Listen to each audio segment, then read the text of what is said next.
1761 पानीपत की धरती खून से लाल हो चुकी थी। लोग कहते थे मराठों का साम्राज्य अब खत्म हो गया, लेकिन क्या सच में?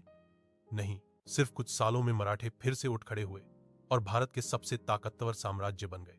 पानीपत की हार के बाद पूरा हिंदुस्तान सोच रहा था कि मराठे अब खत्म हो जाएंगे, लेकिन यह सिर्फ एक ठोकर थी। मराठों के खून में हार मानना लिखा ही नहीं था। माधवराव पेशवा 1761 1772 का उदय हुआ। इतिहासकार मानते हैं कि अगर माधवराव और ज्यादा साल जिंदा रहते तो शायद अंग्रेजों को भारत में कभी पैर जमाने का मौका ही न मिलता। माधवराव ने सिर्फ 16 साल की उम्र में सत्ता संभाली।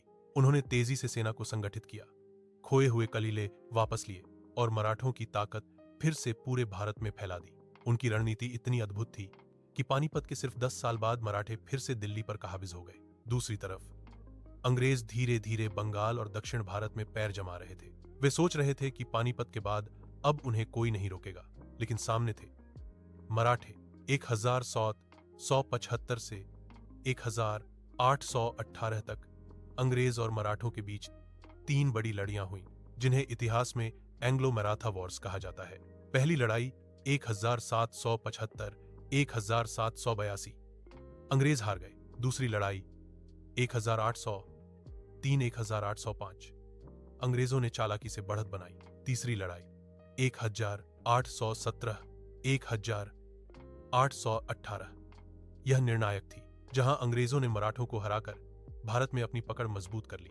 लेकिन आज भी इतिहासकार मानते हैं, अगर मराठे आपस में एकजुट रहते तो अंग्रेज कभी भारत पर राज नहीं कर पाते। पानीपत के बाद का मराठा पुनरुत्थान यह साबित करता है कि पराजय अंत नहीं होती, बल्कि नई शुरुआत होती है। मराठों ने अंग्रेजों को कड़ी चुनौती दी और पूरे भारत में स्वतंत्रता की चिंगारी जगाई। और शायद यही वजह है कि भारतीय स्वतंत्रता संग्राम की असली नींव मराठों ने ही रखी थी। अगर आपको ये कहानी दिलचस्प लगी तो वीडियो को लाइक कीजिए और चैनल को सब्सक्राइब करना मत भूलिए, क्योंकि अगले एपिसोड में हम जानेंगे मराठों की विरासत और आज के भारत पर उनका प्रभाव।